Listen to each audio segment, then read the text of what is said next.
We're having a conversation. I'm deciding I'm going to listen to you, right? That's different than how people generally communicate, because usually when they communicate, they're doing something like, okay, we're going to have a conversation and I'm going to tell you why I'm right and I'll win if you agree. Or maybe you're having a conversation where, I don't know what you're trying to do. Maybe you're trying to impress the person you're talking to. So you're not listening to them at all. You're just thinking about what you're going to say next. Okay, so that's not this. This is, you might have something to tell me.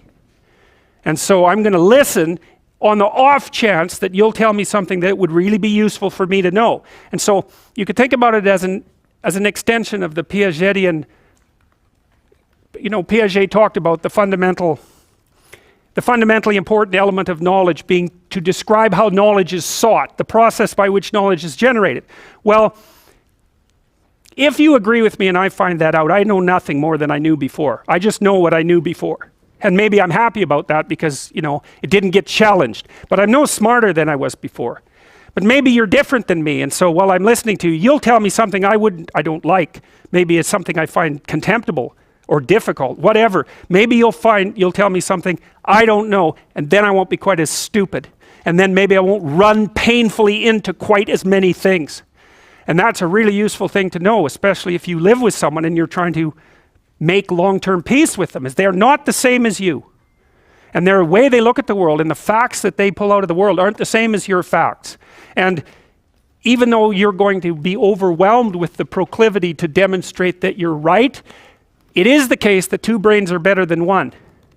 And so maybe 9 of the 10 things they tell you are dispensable, or maybe even 49 out of 50, but one thing, all you need to get out of the damn conversation is one thing you don't know. And one of the things that's very cool about a good psychotherapeutic session is that the whole conversation is like that. All you're doing is trying to express the truth of the situation as clearly as possible. That's it. And so now Rogers' proposition, and I'll tell you why he derived it, was that if you have a conversation like that with someone, it will make both of you better. It'll make both of you psychologically healthier. So there's an implicit presupposition that the exchange of truth is curative. Well, that's a very cool idea. I mean, it's a very deep idea. I think it's the most profound idea. It's the idea upon which Western civilization, although not only Western civilization, is actually predicated. The idea that truth produces health. But for Rogers, that was the entire purpose of the Psychotherapeutic Alliance. You come to see me because you want to be better. You don't even know what that means necessarily, neither do I. We're going to figure that out together. But you come and you say, look, things are not acceptable to me, and maybe there's something I could do about that. So that's the minimal precondition to engage in therapy. Something's wrong, you're willing to talk about it truthfully, and you want it to be better. Without that, the therapeutic relationship does not get off the ground. And so then you might ask, well, what relationships are therapeutic? And the answer to that would be, if you have a real relationship, it's therapeutic. If it isn't, what you have is not a relationship. God only knows what you have. You're a slave, they're a tyrant, you're both butting heads with one another. It's a primate dominance hierarchy dispute. Oh, I don't know, you're like two cats in a barrel, or two people with their hands around each other's throats. But what you have is not a relationship.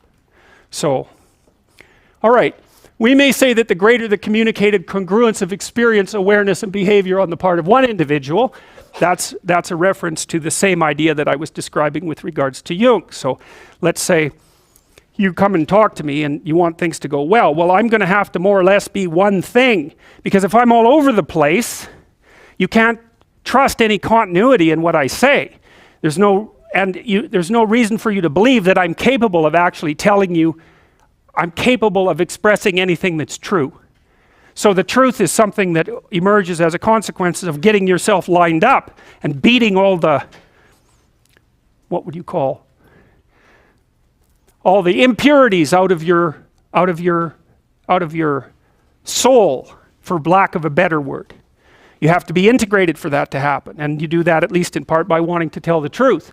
The more the ensuing relationship will involve a tendency towards reciprocal communication with the same qualities. So one of the things Well, I've been quite influenced by Rogers. One of the things I try to do in my therapeutic sessions is, first of all, to listen, to really listen. And then, while I listen, I watch. And while I'm listening, things will happen in my head.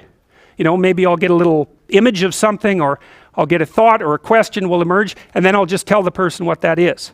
But it's sort of directionless, you know. It's not like I have a goal, except that we're trying to make things better. I'm on the side of the person. I'm on the side of the part of the person that wants things to be better, not worse. And so then those parts of us have a dialogue, and the consequence of that dialogue is that certain things take place, and then I'll just tell the person what happened. And it isn't that I'm right.